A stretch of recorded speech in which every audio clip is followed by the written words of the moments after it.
نحمده ونصلي ونسلم على رسوله الكريم أما بعد فقد قال الله تبارك وتعالى في القرآن المجيد والفرقان الحميد أعوذ بالله من الشيطان الرجيم بسم الله الرحمن الرحيم يا أيها الذين آمنوا اجتنبوا كثيرا من الظن إن بعض الظن إثم ولا تجسسوا ولا يغتب بعضكم بعضا أيحب أحدكم أن يأكل لحم أخيه ميتا فكرهتموه واتقوا الله إن الله تواب رحيم صدق اللہ العظیم۔ بزرگان محترم اور عزیز دوستو، اللہ تبارک و تعالی قرآن مجید میں سورۃ الحجرات میں ارشاد فرماتا ہے، اے ایمان والو، بہت سے گمان سے بچا کرو، یعنی بعض گمان گناہ ہوتے ہیں، اور ایک دوسرے کے ٹوہ میں نہ لگو، اور ایک دوسرے کی غیبت نہ کرو۔ کیا تم میں سے کوئی اس کو پسند کرتا ہے کہ اپنے مرے ہوئے بھائی کا گوشت کھائے، جو اس سے تو تم نفرت کرتے ہو؟ بے شک اللہ بڑا توبہ قبول کرنے والا ہے، اور اللہ سے ڈرا کرو، نہایت مہربان ہے اللہ تبارک و تعالی۔ محترم حاضرین اکرام، میں آج آپ حضرات کے خدمات میں غیبت کے تعلق سے کچھ عرض کرنا چاہتا ہوں۔ رسول پاک صلی اللہ علیہ وسلم ارشاد فرماتے ہیں، حضرت ابو ہریرہ رضی اللہ تعالی عنہ سے مروی ہے، رسول اللہ صلی اللہ علیہ وسلم سے پوچھا گیا، یا رسول اللہ، غیبت کیا ہے؟ اللہ کے رسول صلی اللہ علیہ وسلم نے فرمایا، تمہارے بھائی کے پیچھے ایسی برائی بیان کرنا جسے وہ سنے تو ناپسند کرے۔ رسول اللہ صلی اللہ علیہ وسلم سے پوچھا گیا، یا رسول اللہ، جو میں برائی ذکر کر رہا ہوں اپنے بھائی کی، واقعی وہ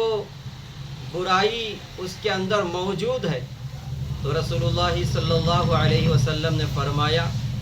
جو برائی تم اپنے بھائی کی بیان کر رہے ہو وہی تو غیبت ہے۔ جو برائی تمہارے بھائی کے اندر موجود نہیں ہے، اگر تم اس کو بیان کرو گے تو یہ تو تمہارے بھائی کے اوپر بہتان لگانا ہوا۔ اور ایک حدیث میں جناب رسول اللہ صلی اللہ علیہ وسلم ارشاد فرماتے ہیں، حضرت انس بن مالک رضی اللہ عنہ سے مروی ہے، حضور اکرم صلی اللہ علیہ وسلم ایک دن معراج پر گئے، وہاں ایک ایسی قوم پر گزر ہوا جن کے ناخن تانبے کے تھے، اور اپنے ناخنوں سے چہرے اور سینوں کو چھیل رہے تھے۔ میں نے پوچھا کہ یہ کون لوگ ہیں؟ حضرت جبرائیل امین علیہ السلام نے فرمایا، یہ وہ قوم ہے، یہ وہ لوگ ہیں جو لوگوں کے گوشت کھایا کرتے تھے اور لوگوں کی عزت سے کھیلا کرتے تھے۔ تو لہٰذا ہمیں چاہیے کہ غیبت کرنے سے بہت زیادہ احتراز کریں۔ جناب رسول اللہ صلی اللہ علیہ وسلم کی اور ایک حدیث ہے کہ اے وہ لوگوں جو زبان سے ایمان لے کر آئے ہوں، ابھی تمہارے دلوں پر ایمان نہیں اترا ہے، مسلمانوں کے عیب تلاش کرنے میں نہ پڑو، اس لیے کہ جو مسلمانوں کے عیب تلاش کرنے میں پڑتا ہے، اللہ تبارک و تعالی اس کے عیب تلاش کرنے لگ جاتا ہے،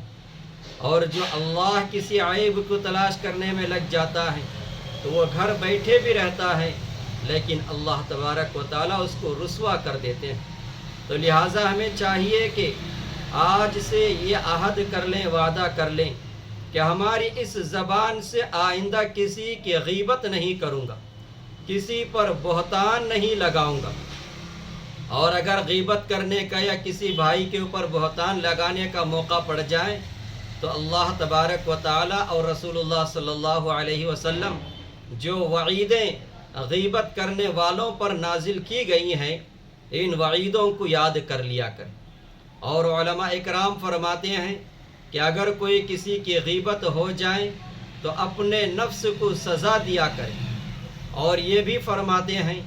کہ جس آدمی کی تم نے غیبت کر لی ہو یا کسی پر غلط بہتان لگا دیا ہو تو چاہیے کہ جا کر اس سے معافی تلافی کر لیا جائے اور اس کے لیے توبہ استغفار کیا جائے اور اللہ تبارک و تعالی سے معافی مانگا کرے۔ اللہ تبارک و تعالی ہم تمام کو غیبت سے سننے سے اور غیبت کے کہنے سے یا کسی اپنے مسلمان بھائی پر عیب لگانے سے، عیب جوئی کرنے سے حفاظت فرمائے۔ السلام علیکم ورحمۃ اللہ وبرکاتہ۔